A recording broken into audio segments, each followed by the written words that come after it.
Welcome to Nerdigo News, the weekly entertainment news show from Nerdigo Media. I'm Riley Trahan, Senior Entertainment Editor here at Nerdigo Media. And as always, I'm joined by my co-hosts, Deepak Chitnis. It takes two to make a thing go right. Producer Bruno Meneses. Whoa, what the? Okay.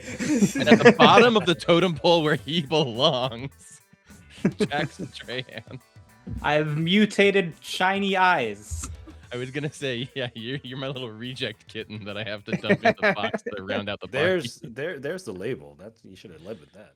Well, there's a tease. We're about to talk about Mugenics, the newest kind of single developer video game taking the internet by storm. Jack and I have some reporting to do on that. But first, we want to catch everybody up with what we're doing at nerdigo.com.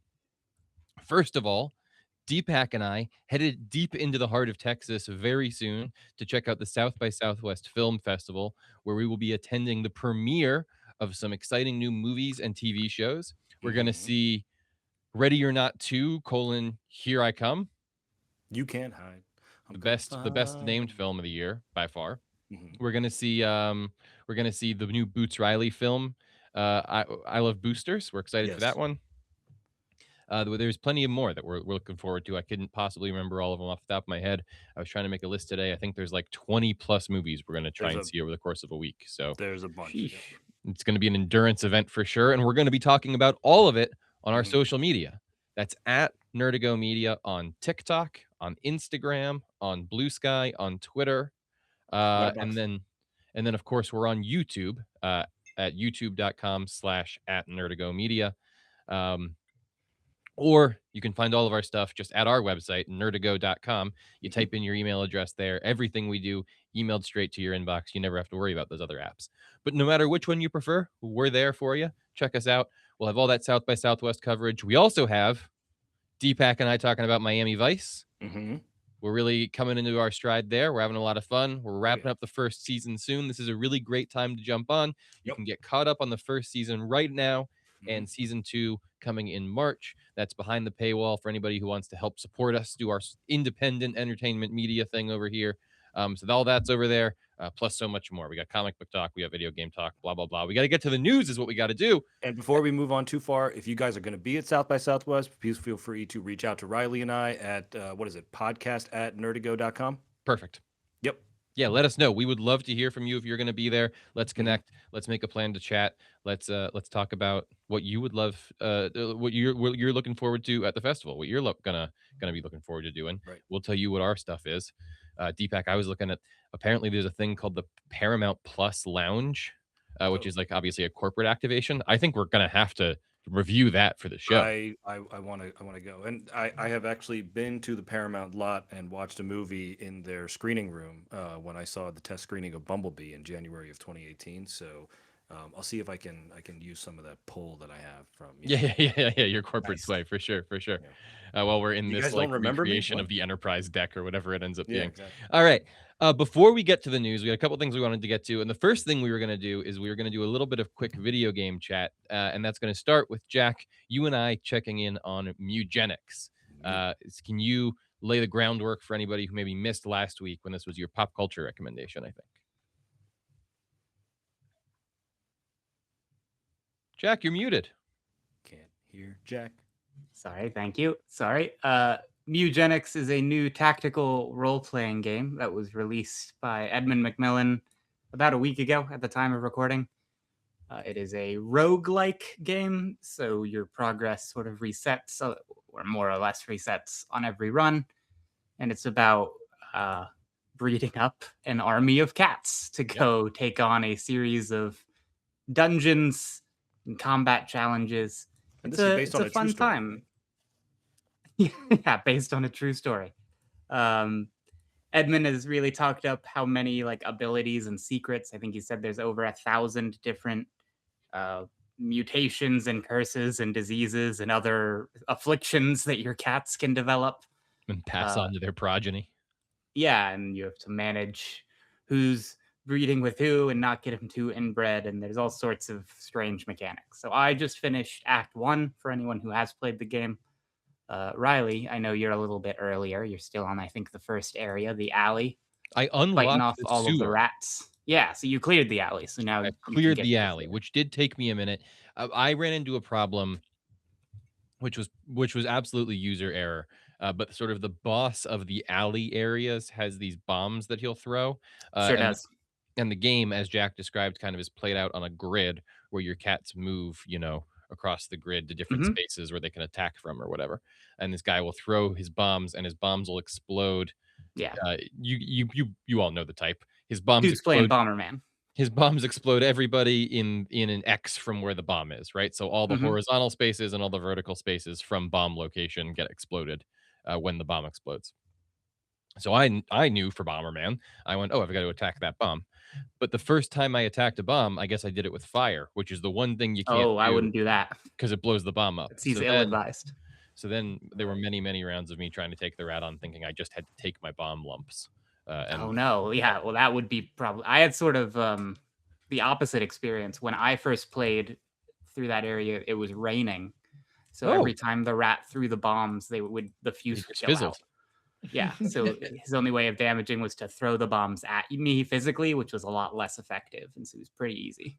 And I think there's a That's lot of interesting stuff like that that I'm still picking up on, that, like, those systems in the game, whether it's, Yes, it's a you're very getting something wet systems-driven, or like, pointy or on interaction scheme. fire and how that'll affect different things, how you can sort of chain that stuff together to make your cat army more effective. Like Jack said, how you can be strategic about what mutations, you allow different cats to, like, breed with and all right. that. Like, all that's very thinky, and I think there's a lot of that to the game, and I do think that, like, once I get my teeth into it, so to speak, there will be a lot to chew on. But right now, I'm sort of just feeling like I'm in the shallow end of that, let's say, gene pool, um, Oh. where that pun was intended. Um, where, yeah, no, I'm just like, "Oh, I can see where this is gonna get good," but right now I'm still waiting for it. But yeah, it's a gross little freak game, isn't it? Yeah, it's a little nasty about it sometimes. And, like, it really just makes you be okay. My first batch of cats didn't make it home, and I felt so bad for them, and I realized I was just gonna have to get okay with that pretty quickly. A little bit, yeah. It is difficult. Luckily, the game supplies you with a constant stream of strays, but Yeah, there's no shortage of cats in this game. yeah, it's Well a fun time. I'm excited to see what other secrets it's got lurking around. well, you were trying so hard to sell me on it that I wanted us to at least have a little bit of time to catch up on the fact that Yeah, I was playing it, and I'll keep you posted. I appreciate it. I'm looking forward to more. Bruno, have you picked it up yet, or am I just still yelling at you into the void? No, you're still yelling at me. I've been too Hmm. busy just doing D&D shit. If you were gonna, Fair like, enough. for example, be on a long plane ride sometime soon, Bruno, Be a good one for that. Yeah. it'd be a good one for that. Well, I mean, how am I gonna get it on the plane ride? I'm like, I don't Yeah, I have. Steam don't Deck? think Bruno's got No, I don't the have deck Steam Deck. You've life. gotta order a Steam Deck before you get on the plane. Order a Steam Deck Express.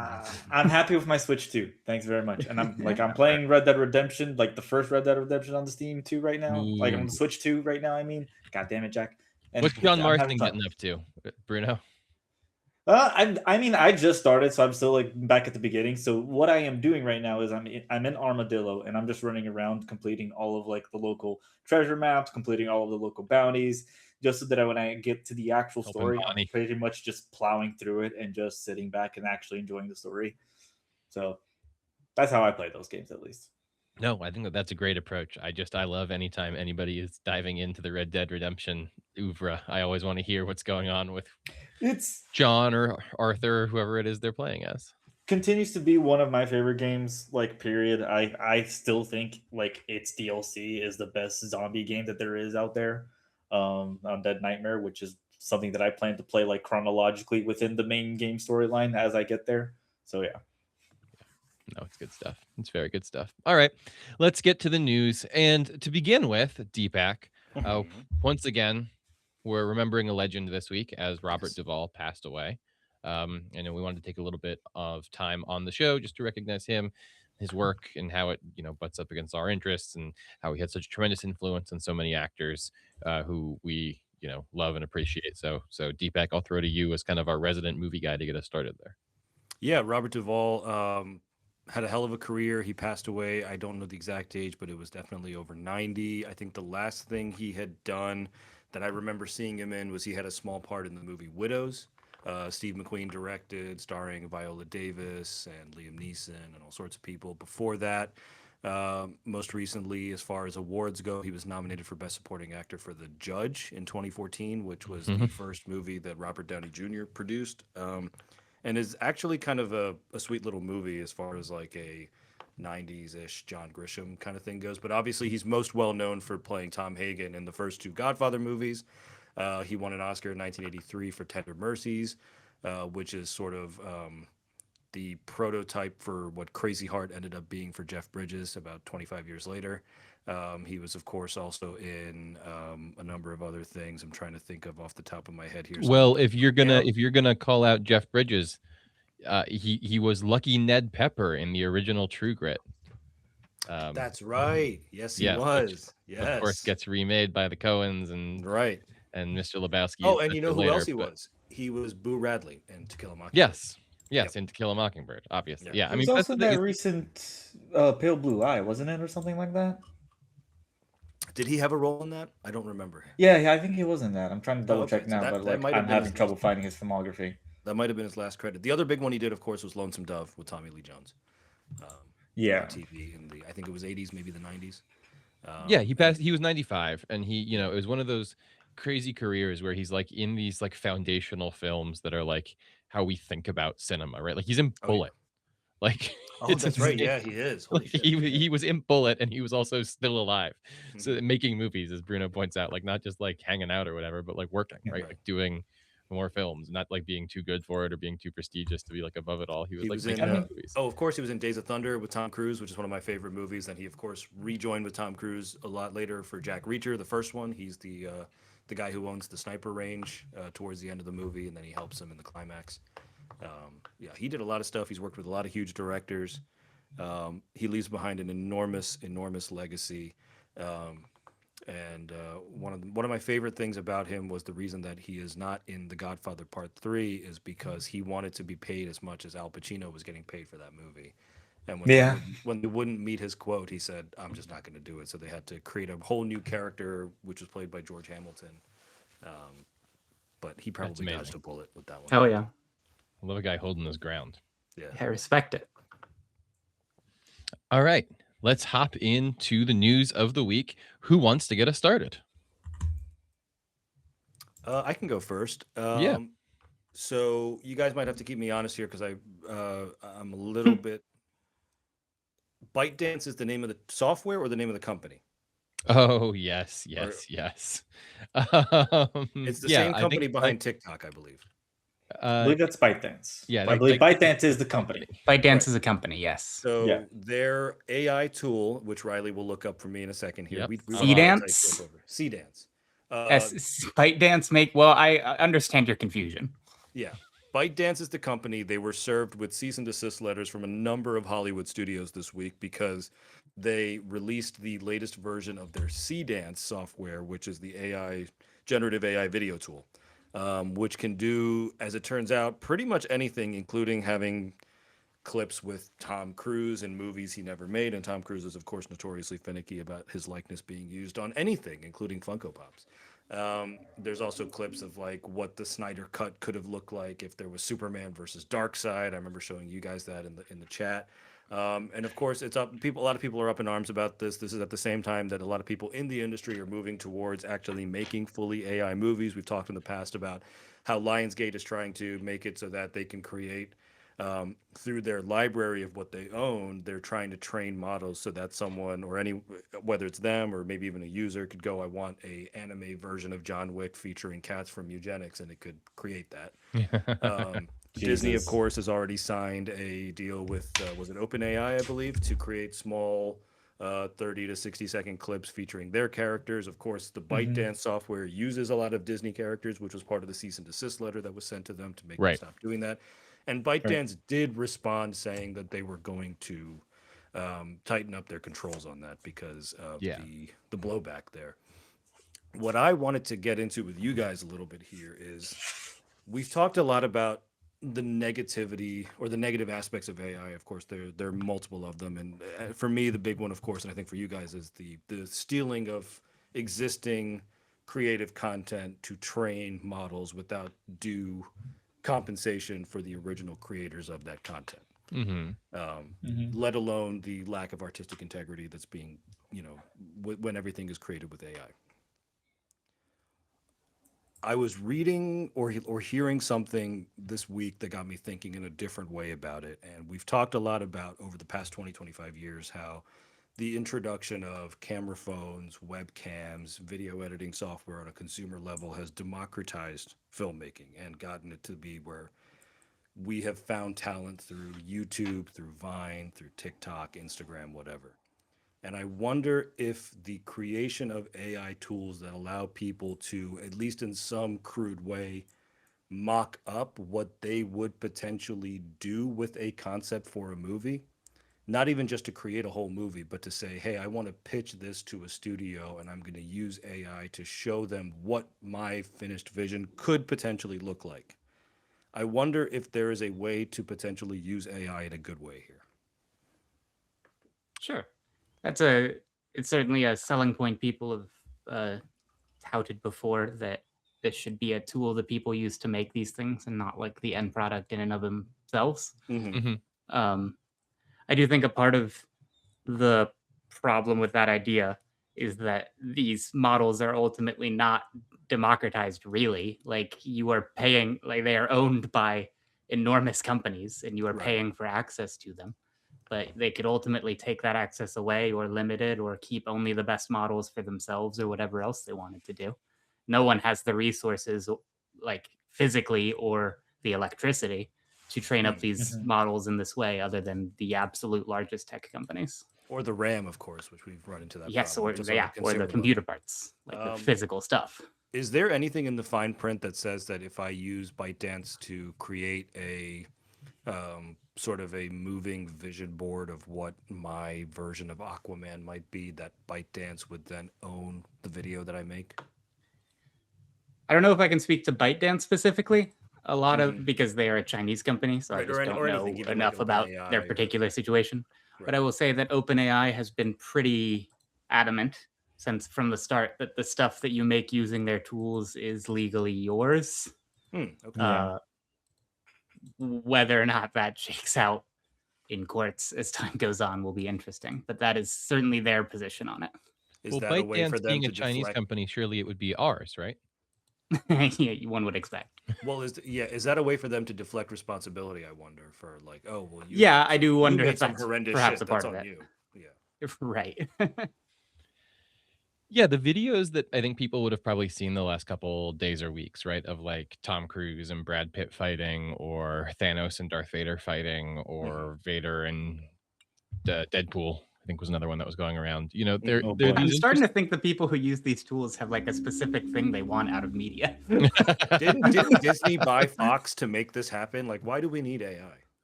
Well, that's like the interesting. There is an interesting component of it, right? That is sort of, I get what's appealing about it, right? To be able Right. to say like, oh, I want to be able to show you, here's what it would look like if Thanos and Darth Vader fought or whatever, and to be able to put that together. I do Couldn't you understand. do that on Disney Plus now? Yeah, I understand the appeal. Like you're saying, like if I'm a director and I want to go in and I want to prove here's how my thing works or whatever. I think that it's just, yeah, like this, we're in such a weird, crazy phase of it, right? Like you said, like all this stuff is getting taken down, right? Like we see like these two videos that are like somewhat interesting of like, oh, maybe 40% of the way there, like on that Brad Pitt, Tom Cruise one, like the punches don't really land. And surely if there's a benefit to using AI, it's that the punches can land. Was that Um, the rooftop thing that was the yes. big image that? Okay. So it was maybe not quite as there as I think some of the fanfare made it seem, but it was better than I think some of the detractors would say. Um, but then it goes away, and then the next time it pops out, like we just need a lot of this stuff to settle down. I think I am so unaware of like what it can actually do or what its capabilities are, because it's so wild west still, and like Yeah.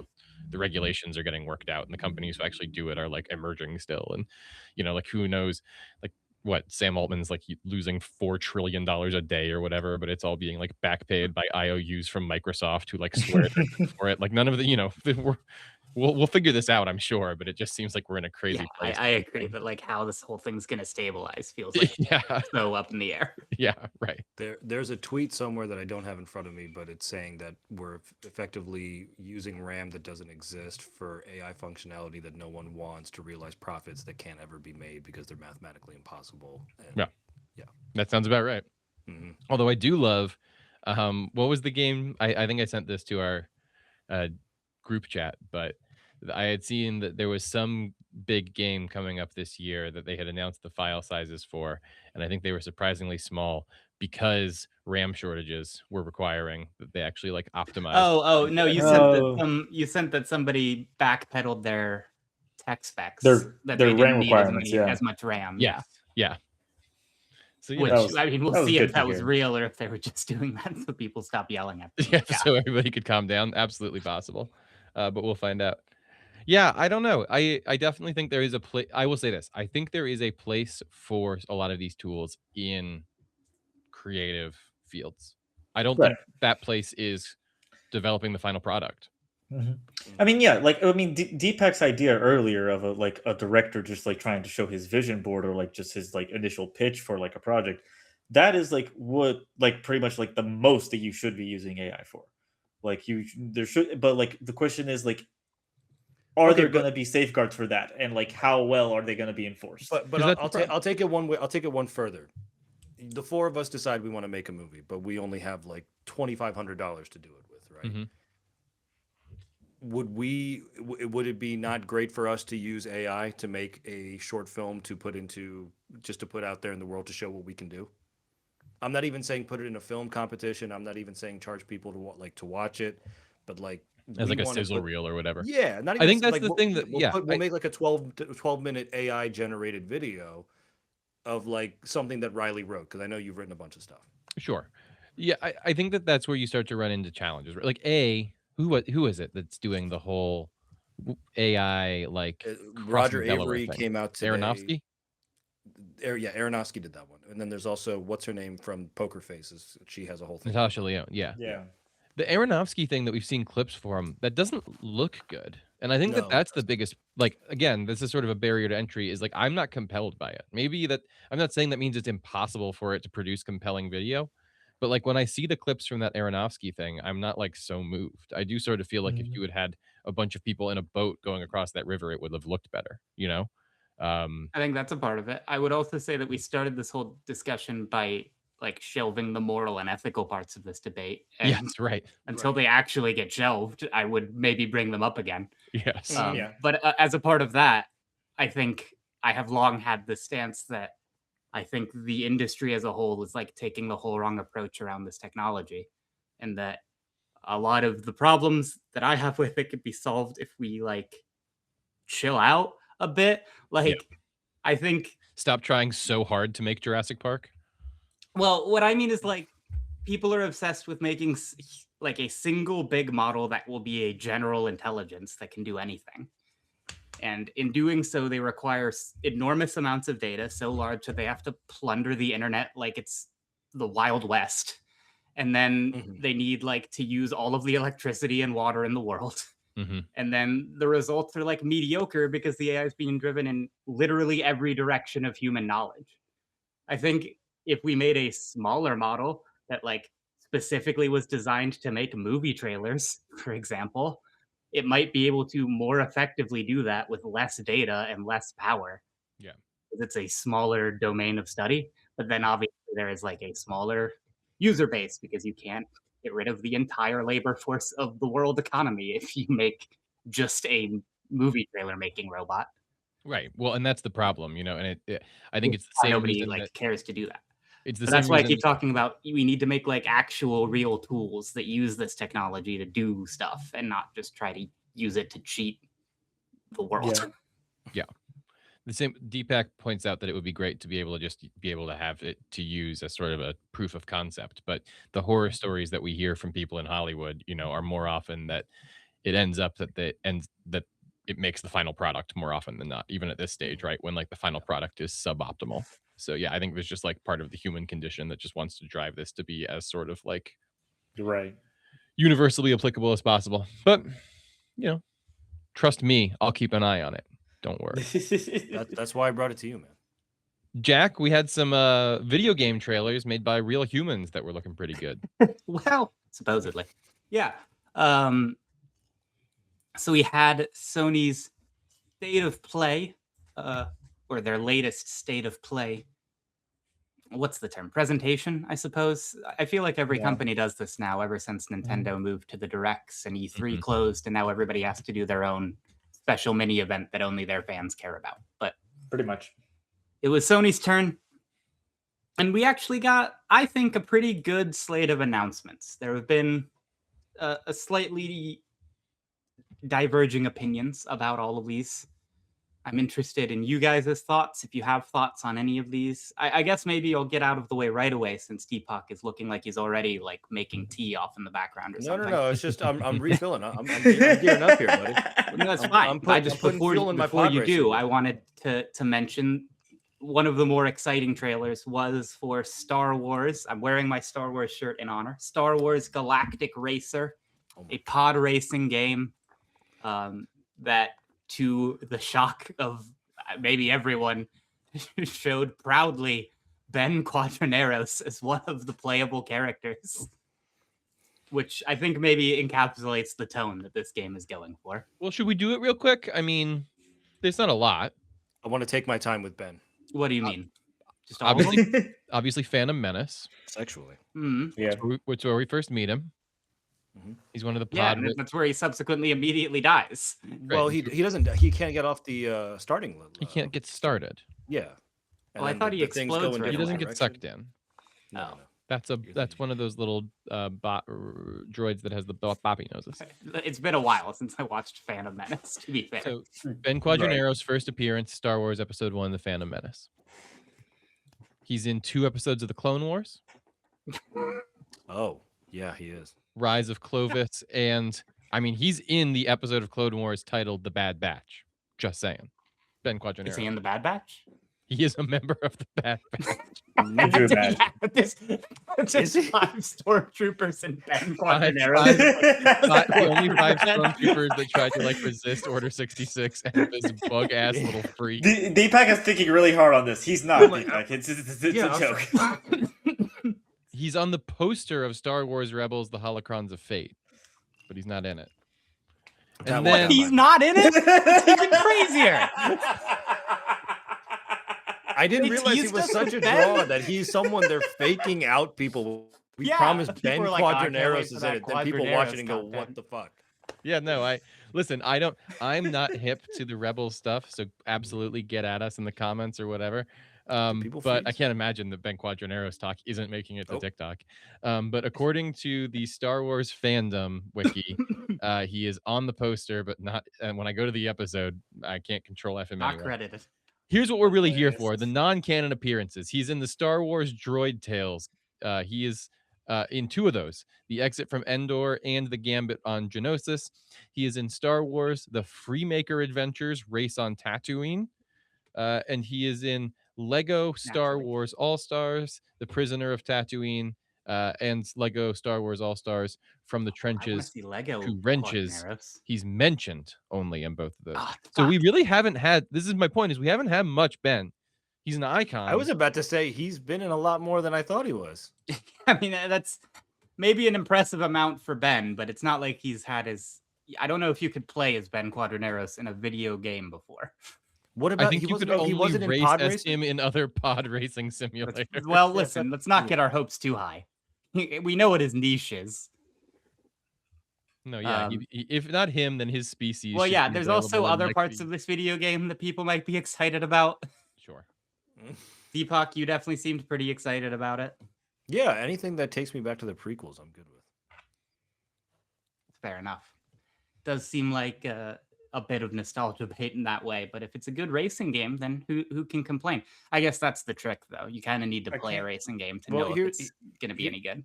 Here's the thing with Star Wars. Star Wars works when it makes you feel like a little kid, and racing around pod racers as Ben Quadraneros. And Ben will definitely Quadraneros. make me feel like a little kid. So Well, it's not to probably be gonna not to good. rain on the parade, because I am excited to be able to play as specifically Ben Quadraneros in the game is called Star Wars or Galactic Racer. I don't know if we Sebulba said or that yet. whoever the hell, right? No, I was just gonna say, is there a better situation to play a Star Wars pod racing simulator than the big arcade machine? Surely big arcade machine is the Oh, preferred Yeah, no, pod racing absolutely. situation, no? Of yeah, course. with the chair and that's I Well, like to some call people have crazy rigs. well, this is the thing, like, so there are such great things you can do in the home video gaming space these days. I don't know if you've seen some of these machines these guys are running, but they're nuts. So the Yeah. PlayStation 5, are you kidding me? Anyway, That's true. I guess this is the PlayStation 5 game.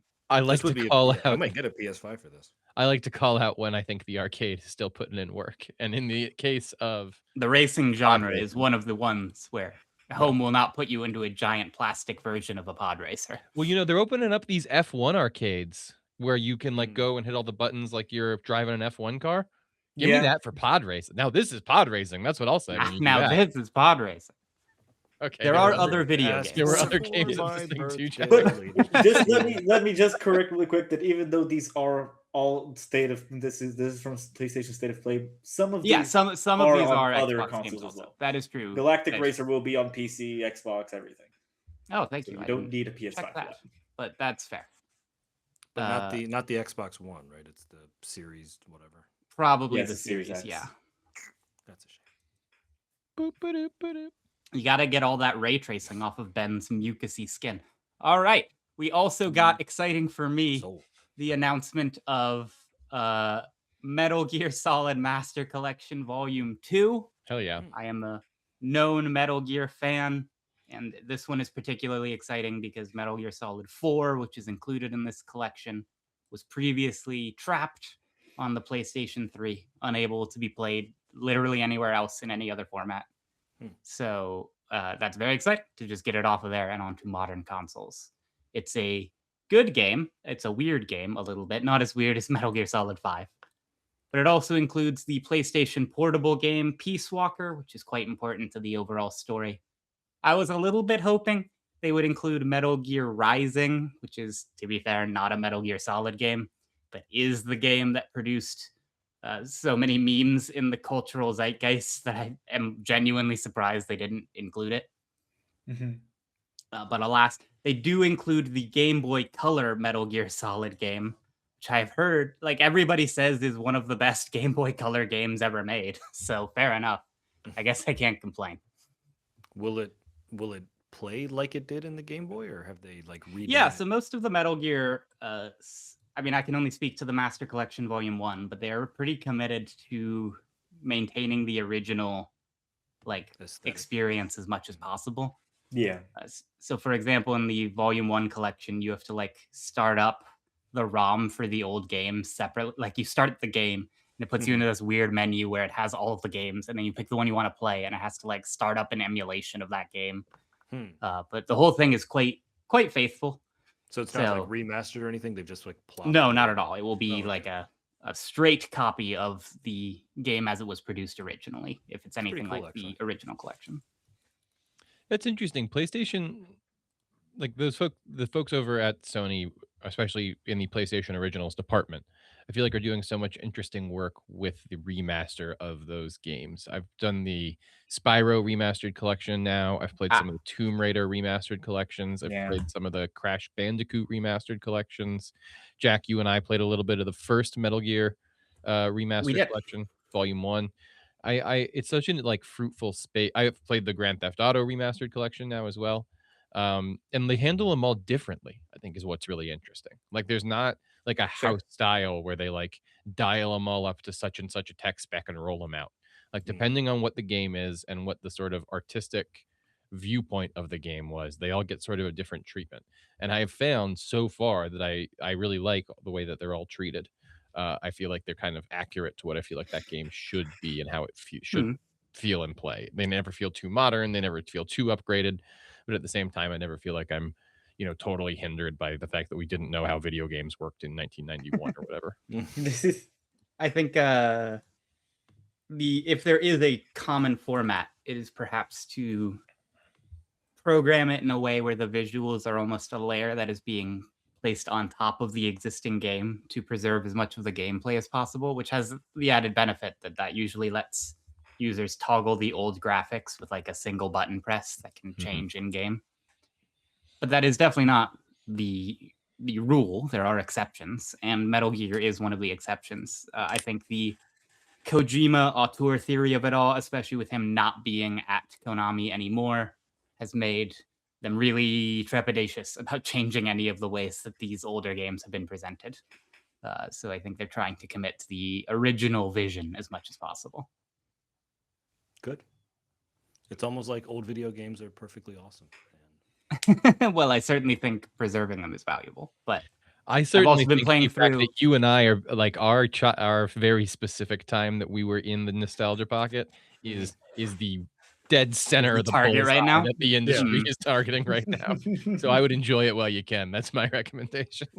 I'm killing it with Tintin. I suppose pivoting off of that, we got announced the God of War trilogy remake, which is Yep. perhaps the biggest announcement to come out of this thing. So this is for anyone, I don't know, maybe unaware.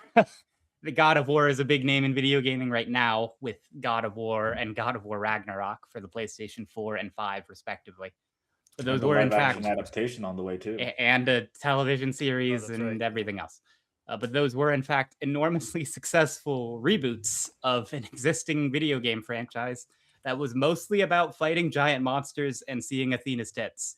That's what I was going to say. It's important for us to drive home an enormously successful reboot of a video game franchise that was originally very, very different.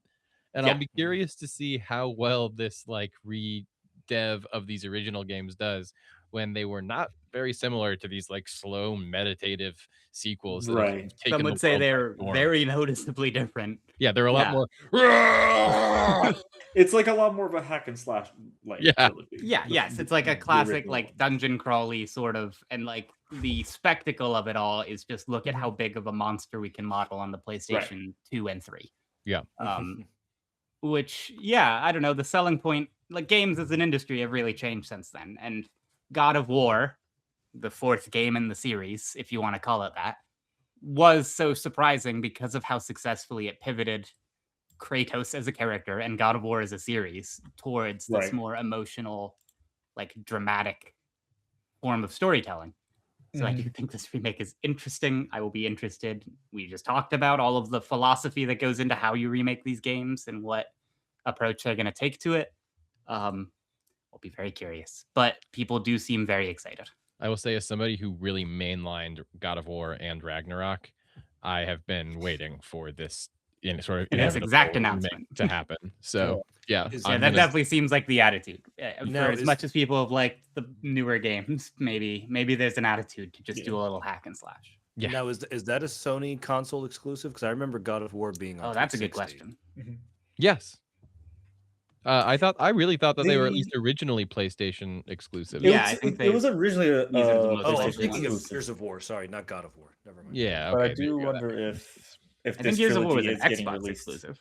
Yeah, Yeah. okay, I got them mixed up for a second. Yeah, I remember God of War. They It was on also, PS3. I guess I'll note this. They recast the voice actor of Kratos for God of War 4 and 5. Mhm. And Yeah. part of the announcement for this remake is that they are bringing back the original voice, which Oh, is that's pretty cool. nice. That is Did That they is pretty cool. recast them because Um, of bad things, or no, just like they had a different attitude towards the game. They wanted somebody. Yeah, they who- wanted, like, he different. wasn't screaming the entire Yeah, you time. need to be able to anymore. like They perform wanted, like, a dramatic monologues actor about how for sad he 4 and was 5. that his I boy see. was sick. He didn't just have to be Yeah. able to be like, "Kill monster." Yeah, It yeah, wasn't yeah. like It was a a Rick and very Morty different situation. performance. Okay. It makes complete sense that they would want a different actor. Mhm. And look at me, I'm transitioning like a motherfucker. They also announced that that same voice actor is going to be voicing Kratos for the new spin-off project, God of War Sons of Sparta, Mm-hmm. which is a 2D Metroidvania Mm-hmm. with pixel art that Mhm. focuses on Kratos before he became the God of War, when he was a warrior of Sparta. They said, "We heard Riley's been getting into these God of War games. Let's make one for him." This one's interesting because, for one thing, it was announced basically immediately after the new Castlevania game, which is difficult when Castlevania lends half of its name to the actual name of the genre that you're playing into. Yeah, it's tough. That's just a tough announcement to follow. And I think in general, people are more excited for the new Castlevania game than for this God of War game. But One bit of slander that I'm really like kind of upset about is people complaining that this game doesn't look good online because I guess it's not 3D. But like the pixel art in this game is, I think, objectively gorgeous, and I don't know what people are talking about. They look It's cool. almost like people like to complain about things. I don't know. Well, sir, on the internet, no way. Yeah. That's certainly a part of it. I also think the story behind this game is neat. Like, apparently, from what we've heard, the studio that is making this game, which have previously made a Five Nights at Freddy's game, most famously, basically really wanted to make a God of War game and reached out to Santa Monica and was like, "Hey, can we do this?" And they were like, "Yeah, sure." Which is just a very fun story. So I really hope I'm kind of rooting for Sons of Sparta. I think it's a neat idea. I don't know why people have forgotten how spin-offs work and are like complaining that this doesn't look like God of War. Like, no, it's a different game. It like sucks that every God of War game from now on will be a Yeah, yes, side that is scrolling genuinely the platformer. attitude that it feels like people are approaching this with. Yeah. So I don't know, but it looks great. I'm excited for it. I mean, it also was a shadow drop. It's out now. You can play it right now if you wanted to. So that's cool. I mentioned, so I will reference that they announced a new Castlevania game, the first one in about a decade. Mm-hmm. Seems to interestingly pull on some of the visual motifs of the anime. Like, it looks like it is about the daughter of the main characters from the anime. Oh, interesting. Well, or she just bears an uncanny resemblance to the two romantically involved main characters, one of whom the game is named for. But a lot of the plot details are absent, but the game is, after I just talked about how the other one is also very pretty, this game is very differently pretty. It's going for a much more like colorful 3D, like almost like a cell shaded look where the colors all really pop. I think it works to read these really tiny sprites. It's a platformer, but it sort of looks like Slay the Spire. Yeah, I mean, I should clarify, it is also perhaps obviously seems like a Castlevania game. The Vania part of Castlevania, or Castlevania game, a Metroidvania game. It does seem like the a Vania Castlevania, part of doesn't it? Metroidvania comes from Castlevania. They know how to do them really well, so it's very exciting. Since the last Castlevania game came out and this one, I started playing them. I played Symphony of the Night, which is by far the most famous and well regarded. It was a ton of fun. I can see how that game became an instant classic. And if this can live up to that one at all, I think it'll be very well received. Riley, Yes. you and I, as big IOI fans, got a new of 007 First Light trailer. On the lookout for any 007 First Light updates. Felt like we got to see a lot of characters in this one. Yeah, so they labeled this the story trailer, which I think is pretty accurate. Most of the gameplay we saw was, as has been pretty standard for this game, explosion based, which I get is like important to marketing. I still really want to see more of like the deception mechanics that they talked about adding, where you can like get caught sneaking through an area and then like use a lie point to be like, "Oh no, Johnny told me to be here," or something, and then they'll like get off your ass about it. That sort of stuff feels like, from the Hitman gameplay, the biggest addition that they're the innovation to the gameplay. But again, I get that like being able to drop a bomb down a chimney. You have to sell the game somehow. So I get it. But the story does seem fun. We knew it was already about him getting his 00 status, but it seems like now we know it's more about them bringing the 00 status back broadly and bringing it back to a bunch of different agents. And so it seems like there's sort of a competitive, like a prove yourself to earn this thing, sort of an like attitude Kingsman, about it. Basically, a little Kingsman-y, I would say that's fair. Okay. That's good. I was interested in you guys' feelings, Deepak and Riley, about this. We got, for the first time in, I believe, James Bond history, the phrase "His Majesty's Secret Service" in this trailer. Sure, yes, of course. Wouldn't it be? Yeah. Even in the books, yeah. So that was a little jarring, and will take some time to get used to. It is weird. Like, you don't have to. right? Like it doesn't have to be set in the real modern world. Right. Yeah. No, in fact, it's a popular thing online and kind of the Bond communities or fan bases that they want, like Amazon, for example, to adapt the books in the time period that they were When written. like So, that they're in the 60s. yeah, so let's Sure. get like 1954 Casino Royale. Let's get like early 60s for That would be Russia. fun. I would be down with Sure, that. That would be yeah, really so- nice. Yeah. Yeah, I think it'd be fun. But then you'd have, well, I guess they're gonna do that with DC anyway, like two different. Well, you say Batmans. that, and one of the big criticisms I think about this Bond is how young he looks and how sort of Hmm. modern the whole thing looks. I do get That- where they're coming from. I don't have a problem with that. That's always been Bond. Like it's gonna happen in the movies. He looks like Bond. I don't know what you guys are talking about. I definitely don't complain. I do think he looks a little default character creator. I've gotten more used to him over time. Look, Um, I'm glad That's also that kind of the original Bond look. I'm Spider-Man sorry. character That's a also- good point. That's not a bad point for now. Is this not Bond the kind first of time? looks like a generic guy. But this is also the first time we're getting a Bond game that's not based on Pierce not a Brosnan real and Daniel Craig or yeah, Sean Connery. yeah. Right. He's like a Right. wholly original digital creation. Yeah. So I think that's also part. I of it.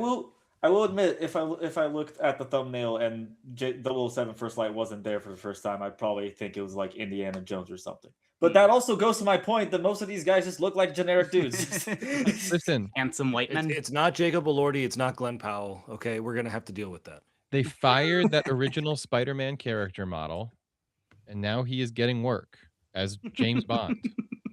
Oh, He I thought does this have. was the I think it's original interesting. Sonic He has like model. this big Yeah, Blowfield ass Sonic. scar like down his eye, which I think is you can't really see it in this trailer, but like when he's moving around or in the thumbnail, but when he's moving around, it's more clear, and I think that's Yeah, the it most goes- distinct part about his character goes trait. like from He's Scarface. here, sort of under his eye, and then like down over his cheek.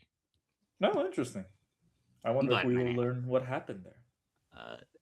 He certainly seems to have the right attitude. I liked most of the story trailer. I will be playing this game. It's out really soon, so Maybe he got I'm his excited. ass beat by John Wick, huh, Jack? Thank you, Riley. I was about to not have a transition, but you saved me in my perfect record. Mm, Yes, we did get an untitled John Wick game announced. The second video, I guess Keanu is still getting that cyberpunk money, and it's trickling out, so he wants more. I don't know. It'll probably be fun. It'll probably be a pretty regular action game. I don't know Yes. why we feel the need to do this. Seems like it lets you beat the shit out of Keanu was already in the system, Jack. That's why they've Oh. already. I guess As that's. you I mean, correctly and pointed out, his dang ass face is already in there. we can't keep making these movies. We tried putting them in Ballerina, and I don't think anybody liked that. No, Yeah. but we already So yeah, fair scanned him enough. for Cyberpunk. Do you have any Let's get details on these like what the John Wick games game would going. be like? This trailer was the announcement, so not a ton. Okay. No, yeah, Gotcha. it seems. I mean, there's a lot of sort of generic ass, like, sort of modern warfare style hand-to-hand combat in like complex environments. Is really what the trailer was. But is it like first person? Is it third person? Third person. Okay, interesting. Yeah, we're not putting. You got to look at Keanu. Yeah, we're We paying paid a for lot of face good there. money for that True. face. That's true. Right. Well, speaking of teenage ninjas, whoa, where's this going? And Mutant Turtles. and Mutant Turtles, I do have some little bit of comic book news to talk about. Yeah, man. And then segueing off of Keanu Reeves into Teenage Mutant Ninja Turtles is probably as close as I'm going to get the chance to do it. So Sure, It's fair. I'll give it to you. I think we talked a little bit about how it seemed as if the Teenage Mutant Ninja Turtle movie adaptation of The Last Ronin was dead. That was Yes. We definitely. had- I mean, that was we probably seen the that last way. thing that we said because then we thought it was dead. because then it was We dead. reported without- last year that it got like shelved or something indefinitely. Right. Yeah, it was shelved as a We part of poured the one out. Paramount Skydance acquisition. Exactly. Yeah, that's what it was. There was a little bit more news that came out after that apparently they were trying to make it a continuation of the 90s live action films. Whoa. That there were talks of like bringing back the actress that played April O'Neil in those movies. So there's sort of some, That would be crazy. yeah, there was sort of some Alright. interesting stuff They coming were in out those there. clunky suits, and he had to be like a crazy ninja. It would be funny if they brought the same suits back. I don't know if that, That was would the be plan. very tonal whiplash. Yeah. But according apparently to Kevin Eastman, who is one of the creators of the Teenage Mutant Ninja Turtles, and Tom Waltz, who was one of the He helped with the Last Ronin comic book. They said they don't think the movie is off the table just yet. Apparently, telling Entertainment Weekly, I think it's just delayed. So, wanted to report that hope was not yet lost on the Last Ronin movie. They said, speaking with the folks at Viacom and Paramount and Nickelodeon who love the Turtles and really have done a fantastic job, whether it be the 2012 series to Mutant Mayhem, I don't think it will not happen. I think it will happen. One of the things that anybody I've talked to at the company, they know the fans love and support all things Last Ronin as much as another group of fans love anything Point Grey Pictures production company, Seth Rogen and Evan Goldberg, and everything that has done the whole Mutant Mayhem series. We're not disheartened at all. So I thought that was a good sign. It seemed like it was enthusiastic. It's a good sign. It'd be a better sign if David Ellison was saying this. Well, maybe. yeah, sure. But yeah, I respect where they're coming from. Listen, the day David Ellison acknowledges that he knows the Teenage Mutant Ninja Turtles exist will indeed be a good sign for humanity. But until then, so for anybody we'll take who isn't, whatever hope we can get, for anybody who isn't aware, doesn't remember, the Teenage Mutant Ninja Turtles Last Ronin story is sort of the Teenage Mutant Ninja Turtles version of Dark Knight Returns. It Old Man features one of the Logan. turtles as the last of the brothers who is sort of carrying out the mission of his brothers and Splinter to take down the foot, and finally liberate New Don't York. even get me started on the hand. Well, they fight Daredevil. It's sort of a whole thing. It's like a parody or something. We'll be getting that soon too, though. It is coming our way. So anyway, hopefully Last Ronin coming soon. Hopefully Last Ronin not dead yet. What does seem like it's maybe dead in the water, to just sort of smuggle a second piece of comic book news here in while I Star can. Wars. Hey, Just is wanted that a to let second piece of comic book news? It is comic book news. Batman 163 still not fucking out. I think jeez. You need to give up, dude. You just need to give up. so. How This long is is for it I anybody. remember you talking about this. This is for anybody keeping score. 9 months now Oh, wow. since this book was supposed to come out. There is another Batman. Yeah, is they're another just doing Batman. another Batman. Already Like out. they have to be knee deep in another Batman by now, right? We have They're 9 doing this issues. to get people 6 acclimated issues? to I having don't two know, different Batmans for when the. That's gun what it is. is. Yeah, Deepak's on it. This is the deep psyop You're not about. thinking, Yeah, perhaps this does have something to do with the Pattinson of it all and trying to train us to not wait for our old Batman to continue. It could very well be some sort of a training sequence or whatever. But yes, we do have 9 issues published, with a 10th on the way from the Matt Fraction, Jorge Jimenez published Batman series. Jimenez, of course, not the publisher, president, and COO of DC Comics. He didn't have to promote the Superman movie all summer, so supposedly has a little bit more time on his slate. But James, Gun. par- George R.R. Martin. no, James You Gunn is are- personally Lee. writing Batman. You are 163. bending over backwards to give Jim Lee a bone, my guy. no. Jim Lee was supposed to have these done quite a bit of time ago, so I don't know what the hell is going on. But eventually this comic's gonna get done. I think probably this is only part 1 of the. This is the final issue of part 1 of what is supposed to be a 2-part Hush 2 story. So who even knows if the second thing is in conversation or anything? God only knows. Just wanted to keep everybody posted. 9 months. Temper your expectations. That is great. A full human baby ago. Yep. We have. Yep, we could have gestated in the time it's taken Batman 163 to find its way to shelves. Well, hopefully it lives up to the hype, I suppose. If and when I have it in my hands, I will report it in this space. But I suspect I will get a Last Ronin movie before I get Batman number 164. You might Or get Dr. DK Dre's before Chronic. the next Batman. True also. All right. Bruno? Oh, yes. We did have one more. You had a 50-50 shot. This is just like minor story, just because 2 filmmakers that I usually enjoy and an actress that I still have mixed feelings about, but who knows? Sony Correct. recently came out on top of a bidding war to be in charge of distribution for J.J. Abrams and J.T. Molner's Skeletons. This is something that J.J. Abrams will be on board for producing. J.T. Molner is going to be directing as well as co-writing. I'm currently blanking on the original script writer's name, Brian Duffield, who made the initial draft. And apparently this was a pretty big bidding war that I'm a little bit concerned that Sony of all people were the ones to win, but I'm still excited nonetheless for JT Molnar. He was the one who a couple years ago I called out my surprise of the year and one of my top 10 movies of the year, Strange Darling, which was his directorial debut. It was the cinematography debut for Giovanni Ribisi, which is just kind of wild. And yeah, I thought it was a really good first outing from him. And then last year, he wrote the script for the Stephen King adaptation of Long Walk, which also was a really, really good movie directed by Francis Lawrence. So all good signs going forward. And what's this so Abrams fellow done that I should care? Are you more concerned about Sony or J.J. Abrams? I'm not too concerned about J.J. Abrams. J.J. Abrams, most people will know, was like had a heavy hand in producing the latest Star Wars trilogy. He also was a showrunner on Lost, as well as a bunch of other stuff. That is mainly why I still have hope for him.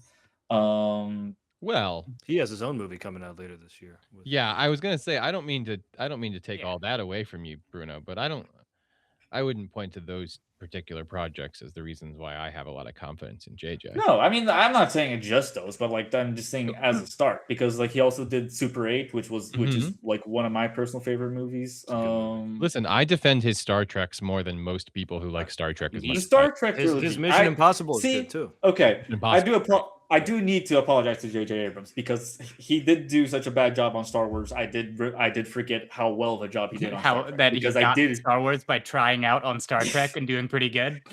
I did very much enjoy the Star Trek movies from J.J. Abrams. Like, yeah.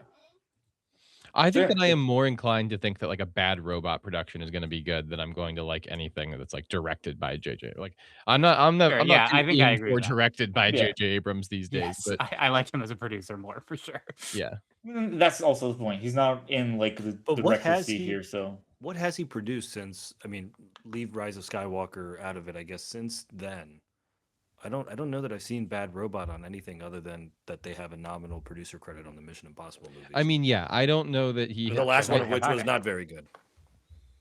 I think to your point, Deepak, about The Great Beyond coming out this year, and then Skeletons being a Bad Robot production, I do sort of think that he is getting his chance to come out of jail for kind of the first time since the Star Wars of it all. Like this does sort of seem like JJ has been in timeout since, regardless of how anybody feels about the Star Wars Episode 9, The Rise of Skywalker. Right. Like I do think he's sort of been in jail since then, and I do think that now he's like getting to return to polite filmmaking society. And well, certainly what his filmography says. And while like the news of like this new Skeletons project isn't really indicative of like the Skeletons project itself like being a good bet from J.J. Abrams, he like this coming after right, we literally just mentioned it, The Great Beyond, which is still set to come out later this year, is indicative that maybe like there are like already like some good faith behind that moves happening. Right. Yeah. So talk about the casting. Glenn Powell, by the way. You didn't like some of the people. I'm not anti Glenn Powell. I'm not talking about you. What is it? He's do we know anything about the plot of the movie? For Skeletons, no. Actually, like according to the Hollywood Reporter, they very cheekily said that the details are mostly still being kept in the closet for Skeletons.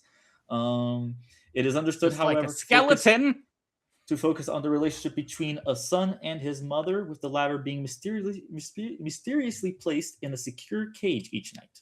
So this is just Room with Brie Larson again. That's interesting. We shall see, I suppose. Is what this could be a more just like a bit of a thriller take on Room. I do know from another report I did see that like both parents are involved in this story, like that is a part of the story as well. I'm just reading off of the Hollywood Reporter. Who is she co-starring with? We only have Brie Larson so far attached to star. Okay. Brie Larson plays. I'm available. Role. So that'd be cool. Sort of like a Tyler Eddie Perry Murphy. situation. Yeah. All right. Well, when we get back, we've done the JJ of it all, so we might as well talk about Star Wars. On trailer for Mandalorian and Grogu, we've been getting various teasers and other iterations of sneak peek up until now, but we really got to see the full trailer, including Martin Scorsese as a four-armed space chimp. We'll talk about it. And then in other Star Wars related news, the hunt for Ben Solo has risen to the level From of the dead, internet like interest, Ben Solo. like Ben Rise of Solo the himself Dead. exactly has risen from the dead, because we just can't stop talking about what a good movie this would have been if somebody I would have guess made Ben it. Solo doesn't rise from the dead. Ray Because rises from the Bob dead. Iger is so good at his job. He's really just Well, incredible. this is an interesting point. Maybe, Iger Yeah. going to be out by the end of March, tomorrow in. Perhaps he'll be the one to green light this better Star Known Wars tomorrow. movie. Ben Solo stan. Yeah, right. Notable Ben Solo stan, Josh Kamara. Well, yeah, let's start there. Bruno, I know that you were kind of keeping an eye on the beat when it came to the hunt for Ben Solo. Is it just that Do you think Soderbergh Ben was kind of? Solo is named after Ben Quadinaros? I'm I think sorry. he is named after Ben Quadraneros and not Obi-Wan Kenobi. That's a great one. Yeah, no, it is Ben Quadraneros. Because without Ben Quadraneros, Anakin doesn't win the pod race that then Yeah, sets him on Anakin's his like, journey. Ben, you're named after. Yeah, come Two on. of the That greatest was- men I know. Do you That guys was even Star perfectly Wars? worth the interruption, Jack. What was your question, Riley? Ben Quadraneros and Han Solo. Yeah, I was just asking, was it just that Soderbergh was sounding off? Is that kind of why it was in the news again this week? Sounded like Yeah, it was so. I'll just read it directly from. This is an interview with Variety. He was doing an interview with BK Mang, and yes, this was basically they were basically touching on Kathleen Kennedy's Lucasfilms exit interview, and on it he mentioned we were all frustrated. Soderbergh said, "You know that that was 2.5 years of free work for me and Adam and writer Rebecca Blunt. When Adam and I discussed him talking about it publicly, I said, look, do not editorialize or speculate about the why. Just say what happened because all we know is what happened. The stated reason was we don't think Ben Solo could be alive, and that was all we were told. And there's nothing to do about it, except move on." Just so when he- crazy that I mean, I recognize that this comes back to Deepak's point of like Iger just so constantly bad at his job. But the idea that you would look at the Star Wars franchise and you'd be like, well, three of the most talented and interesting people in Hollywood have come to my door and they want to make a movie about this character. But we killed Right. him, so there's no way we can possibly bring him back. Guess we just no. can't I think even. this goes back to Yep, the bigger and- Disney thing of they don't want to work with people that they know are good at their job because then they have no control Yeah. over them. And it's important to note that Soderbergh did go on to say that, like, as he was like trying to pitch this movie, they basically didn't really like give him like any space to give any information. Like, they didn't ask what was going to be the story. They didn't ask what was the projected budget that he was looking for. They didn't ask for any of that. They just like very flat out said no. And I think that a large No, part I'm of that is Steven because Soderbergh, right? well, but that's the thing is when you're an artist and you go to somebody like this and you say, hey, I want to make a great movie for you guys, you're thinking that should just be enough, right? That's the sell, right? Yeah. Disney's Right. in the middle of this restructure of trying to figure out like what do Star Wars movies Mhm. mean. Mhm. Like Yeah. they're just closed off to the And they conversation landed entirely. on Mandalorian as that anyway. Whatever. Well, but I think that Mandalorian like is a Yeah, strategic I think they were way halfway through Mandalorian when they started pivot asking that towards- question. That's true. But yeah, they Mandalorian turned a is a season into a movie basically. This so is they're this already is down the this road. is the whole like brand new world situation all over again, where like the movie/show was getting produced when they were like in the middle of doing the whole creative overhaul behind the scenes. But the reason why it's important is that it allows them to start pivoting towards Star Wars is just about image iconography. It's not like about these characters. It's not about these actors. It's not about these It individuals. sure as shit It's not about, about the like, solos. It's about masks and aliens Yeah. that we Right, can like because own Kylo and Ren doesn't have a recreate in mask. Yeah. CGI in perpetuity. He is going to have to take the mask off, and that is a He bummer. famously had a whole arc about how he doesn't have a mask anymore. But we're getting away from these old people who are like aging and getting Yeah, more these towards faces. cartoons that we Famously can just super slurp old into Adam the Driver, yeah. Unreal. Well, yeah, but then like in like 2 years, 3 years, we're getting that like Ryan Gosling movie where it's just like back to having like humans in the front seat. That will be interesting. I'm not sure, but I don't know that they allow Ryan Gosling to become Luke Skywalker. Like I don't know that any human-based necessarily. individual is allowed to become an icon in the Star Wars universe anymore. Like I think No, that but now like that he's is definitely going to used- be like something like Poe Dameron, I think, at the very least. Yeah, sure, but I Yeah. don't know. I don't.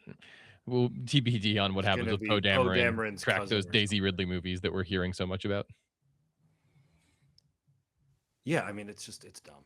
I'm not even saying Soderbergh and Ben Solo would have been a great fit or would have been a great movie, but the stupidity of Iger whose entire run at the helm of Disney has been nothing organically created, just Right. buying things that are already Mhm. good. He's the Elon Musk of movie Mhm. studio heads. Yeah. Right. Like Riley said, it's ridiculous that someone like that with that kind of caliber and that kind of clout would come to you with a way to presumably intelligently continue a billion-dollar storyline there, multi-billion-dollar storyline, and they would just say, "Oh, I don't understand how that would work. No, thank you." And I Yeah. get that you're restructuring and all that, but when you're restructuring, isn't part of the idea whether it comes to fruit? Because how long have they been Open to developing opportunity. the Rey Skywalker thing? To at least go, okay, let's see where it goes. We'll throw you $20 million Right. to at least develop it a little bit or whatever, and then see where it goes. And then Right. of course we're going to change writers 15 times, and of course Soderbergh is probably going to get fired for the guy who did Captain Marvel or whatever. And yeah, we'll get there in the end. I just whatever Well, they and to Yeah. your don't point, care. what they ended up going with was The Mandalorian and Grogu Right. in theaters this May. I was genuinely for a second like, what was the other half of the Star Wars news? Yeah, that's what the other half was, is that we got the full trailer for Mandalorian and Grogu, which, in some ways looks like a Star Wars movie. But got in other huts. ways, I do think looks like it is Disney Plus come to the big screen. How did you guys react? I didn't watch the trailer. Boy, I'm not used to him not having that helmet on. It's funny Yeah. now he's so much more famous than he was when he started doing this. I don't know. That is true. I don't know how much maybe knew what Pedro Pascal looked like the first time he took that helmet off. I And now definitely think at the start it would have been like, Oh, oh, has he there's that taken it guy off from. in the show? I remember when he first took his helmet off, I was like, "Is that fucking Oberyn Martell?" Right, does it that's about the thing. once Is at per the start season. it was, is that Oberyn Martell, and now it's, oh, is that Pedro Pascal? Yeah. Oh, is that Mr. Fantastic or whatever? Yeah. No, it's so that part of it is interesting. I think the movie looks like it's fun. I don't know. It looks like a big space adventure. I think that all seems It fine. does look like a big space It looks adventure. more like what I would have wanted out of the Boba Fett TV series than what I actually got out of the Boba Fett Hmm. TV series. Like there's a lot of like cool, armor fighting, which I think is neat for a show that features a character that wears that armor. So if it Or really movie even. is, if it really does feel like an adventure in space, like a jet setting, we're going Yeah. from location to location, that kind of thing. You guys know Yeah. about my love of the Solo movie, and the reason that I love that movie is because that is what that is. It is Flash Gordon with a Star Wars skin on it. And if that's what Mm. Mandalorian is going to end up being, It's a and if really that's good what way to the describe that movie. and if This that's is what what I the think. Ryan I do Gosling think thing is going to be, then that's maybe that is the right pivot for them. I do think watching this trailer, I was reminded more of Solo than I was of any of the I other agree. recent Okay, Star Wars so now movies. you guys have it actually does gotten remind me kind of most of interested. Solo. Well, we'll find out. I'm looking forward Yeah. to it. So Iger's Wait, pivot hold on. here. One more note. Iger's Yeah, no, pivot we can here- say anything we want. Yeah, absolutely. Iger's pivot here was to take the first Star Wars movie that flopped in theaters and go, that's where we're going to go for. I mean, it may work out. I'm just. I think what they're holding on to, and this is sort of what I was trying to get at before, what they're holding on to is the idea that one-off adventures in space can be fun and enjoyable. What they're abandoning that was foundational to the Solo project was those adventures have to be Have to tie grounded into old in the characters. Yeah. Skywalker saga. Right. Hmm. And I think we're getting away from And that's that. what I want. I agree with that. Mhm. So I think Um, so between that and like Starfighter, then I guess like things are looking up. Who knows? I I'll watch certainly anything think with we are Ryan Gosling. in the new era, and production Right. will begin again. Like for so long, they've just been cold I'll and take dark. more Star Wars stuff to what Yeah. they were doing. Mhm. Buffed shredded hut. Anybody? Big that- buff Oh hut. yeah, Is that the Big bear? buff hut. Is that Jeremy Allen That is White's Jeremy. character? That is Jeremy Allen White. Is it That, him in yeah, that person would be in, like, Rato in the Hut, costume? I assume. Then who's playing like those like twin huts that we saw? There are like, also at the twin beginning of huts, the it trailer? seems. Yeah, so there's a lot of huts in this trailer, and I'm very seems confused by hut which heavy. one's Jeremy. And Well, this is and so White. so the log line I would say from having watched the trailer for anybody who's not aware is that it seems as if Mando is going to get a big long list of guys he's got to kill, and he's going to have to kill all the guys, and he's going to have to go around to a bunch of crime infested planets to find all these creep balls that he's got to shoot, and then he's going to shoot them all. And like for a Right. movie, that seems cool, I guess. But I do think It it'll does. involve I him mean, I think encountering the risk, multiple like you say, is like gangsters. making it too like the Disney Plus show, or like Yeah. making it feel too much like a Mhm. TV show, and making Episodic. such an You don't want- episodic format is maybe Yeah. not the way to avoid that. But I don't know. I don't know. Yeah. I'm gonna go see it, I'm sure. So who am I to cast stones? No, I'm excited. My kid plays with a Baby Yoda doll, so we'll see. I mean, Baby Yoda actually doesn't get a ton of moments, but he does seem like more of a character maybe in this than in the Does he original speak show. Like at he all? is I do doing like things. I do like that he does seem to be doing more things like himself. Like there is that one Right. moment where Mando's like, "You ready to go?" and he just like hits punch it on his little carrier and shoots Little off. scooter. He Yeah. gets told he's not supposed to push the buttons. Yeah, I mean Yeah. he does the level of comedic relief that you expect. He takes apart a droid with the Force. You know, He does explode a droid with the Force. The doing classic little move. baby. That Yoda. was kind of funny, yeah. Cool. All right. When we get back, pop culture recommendations. Stick around.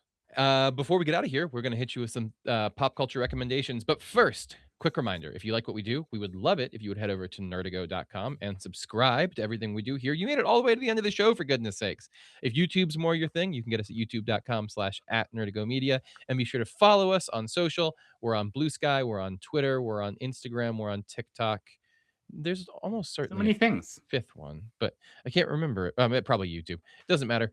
At Nerdigo Media, get us wherever you are. Follow us up. It'll be a fun time. Now, it's time for pop culture recommendations. These are things we've been watching, reading, eating, playing, or listening to that we've enjoyed recently, and we think you'll like too. And this week, I want to start with Deepak. Netflix is now on, I think, season 10 of Love is Blind. This season, the contestants come from Columbus, Ohio. There are, as of now, maybe half a dozen couples that made it out of the pods. A couple of them already, you just know they're not going to go the distance. The couples this season are a little more likable than last season, which I don't like because I like when they really lean into how big of a loser you have to be to go on a show like this to find a wife or a husband. I'm really rooting against everyone, as I usually do. And check back in a week or two. We'll see how poorly they've done, and I'm really hoping for the worst, which would be the best. Well, I'll go next. Maybe it's an old man Well thing, done. but I've been getting sucked in by the traders this week. Mm. Found myself on the Peacock platform anyway, enjoying all sorts of Olympic events. And boy, wasn't it right there. Just a reality game show about people deceiving each other. I loved The Mole back in the day. I'm always on the lookout for a successionist, Successor. a next in line for The Mole. And I think I found it with the traders. I know I'm late to the party, but I am enjoying it a lot. I, as is my custom, started with the British version of it because I'm fancy like that. But I will be getting to the American traders soon because boy, I just can't get enough of this dang show. I really like it. In case you don't know, there's a group of about 12 folks or so. 3 of them are working against the rest of the group. Every morning, the group wakes up and one of them has been murdered by the traders and is just completely out of the game. And by the end of the day, they all have to vote on who they think the traitors are, and whoever gets the most votes is out of the game, and they have to announce if they were a traitor or a faithful. Sure. So yeah, it's just I love Among Us. format's great. I love it a lot. It is very werewolf or mafia or any of the the cannibal one based on the Donner Party. What all those sort of sit in a circle tabletop games. It is very much like that, but I think it works a lot, and I really enjoy it. So I've been digging the traders. That's my reality TV show check-in to go with Deepak's. Bruno, what have you been getting into? A couple new comics that I've been enjoying recently. The first one I want to touch on is by the team of Brett Bean and Juan Francois Belliou. Excuse me if I mispronounced your last name. It's about a little guy that is not he's half dwarf, half orc, all dork. This has been just like a fun D&D-esque story that I just jumped into purely based off of the cover and that title. It is so D&D coded. Like the world is split like straight down the middle with like a light side and a dark side, and he is the child of like citizens from both sides, and both sides have a prophecy that he's going to bring doom to their respective sides, so everyone's trying to kill him. He just wants to have a good life, but he has a bloodthirsty sentient shield that is like hurling him into the chaos at all times. It's a blast. On a more like meditative note, I guess, this is the first release from DC's new Vertical relaunch this year with Dennis Camp's Bleeding Hearts. If anybody remembers the film Warm Bodies, it's a bit of a similar premise where it's like a zombie apocalypse world, and one of these zombies mysteriously his heart starts beating again, and he doesn't know what to do. And but in this case, like it doesn't have any of the love at first sight stuff causing that heart to start beating. His heart just mysteriously started beating out of the blue, and it's much more of like an existential, like thought-provoking story rather than like the romantic subplots that we got from Warm Bodies. So I've been having a lot of fun with this as well. Dennis Camp always writes a lot of existential shit, so yeah, it's fun to get a bit mindfuck sometimes. Very good. Always love to hear what's happening at the local comic shop. Bruno gives such great updates. This has been Nerdigo News. Thank you so much for tuning in. Please do remember to check Hello. us out. Yeah, that was kind of shitty. Bottom of the totem pole confirmed, I guess. Oh, Jack, did you not go? No. Oh, yeah, Jack, you can do a pop culture. If you want. You lunatic. Now you have my permission to end the podcast. Just so eager to leave. One game that I like probably more than I should, that I never recommended, was Placid Plastic Duck Simulator, which is a game where you put rubber ducks into a pool and then watch them kind of float around, and you can't interact with them in any other way. It's probably not for everyone, and it's Is it for also not my anyone? pop culture recommendation, but it is a pretty good $2 screensaver if you're looking for such a thing. Okay. The devs of Placid Plastic Duck Simulator have recently released what might be ungenerously called a real video game called Placid Plastic Deck, which is a card game where you play cards with cards that have a bunch of different ducks on them. And Deep X crucially, found it. you do not get told the rules of the game at any point. You have to figure it out by playing the game. That Which actually sounds is- interesting. A funny gimmick, and it's a little more expensive than Placid Plastic Duck Simulator, but I think there is a little more gameplay. You can get It's them only both bundled right $10. now if you want. So I wanted to shout that out for a Yeah. silly indie dev that I do like that are trying a new thing. This looks interesting, at least. It's got the visual aesthetic of so many of like the card games that you play in video games, you know? Yeah, I think that's fair. It's a mini game. Oh, and even there is sort of an overworld mechanic where you're like, Yeah. No, there is like more of a story to it. But part of the story is that your character doesn't know how to play this card game. That's nice. That's pretty funny. This has been Nerdigo News. Thank you so much for listening. If you wanted to check us out on video, make sure you head over to youtube.com/nerdigomedia or nerdigo.com, where you can see our beautiful, bright, shining faces. Don't forget to subscribe to our social media at Nerdigo Media, wherever you get that, so you can catch up with all the stuff we're doing at South by Southwest. Jack and I are going to be back later in the week to talk about Night of the Seven Kingdoms, wrap all that up. It's been a great season, comics, etc. As Deepak said, Daredevil, all that coming to more feeds that we produce here on the website. Get all of that, nerdigo.com. Thank you to Purple Planet for our music. Thank you to Bruno for producing this episode of the podcast. Thank you to me for being such a great host. I'm so good at hosting a podcast. I should do it all the time. And thank you to you. You just messed up.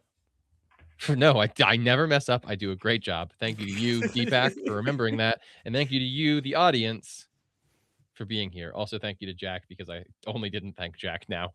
The end of this one's getting weird. Make sure you tune in next week for another weird ending. Until next time, we'll see you then. Good night, everybody. Good night. You never have to thank me. It ended different this time.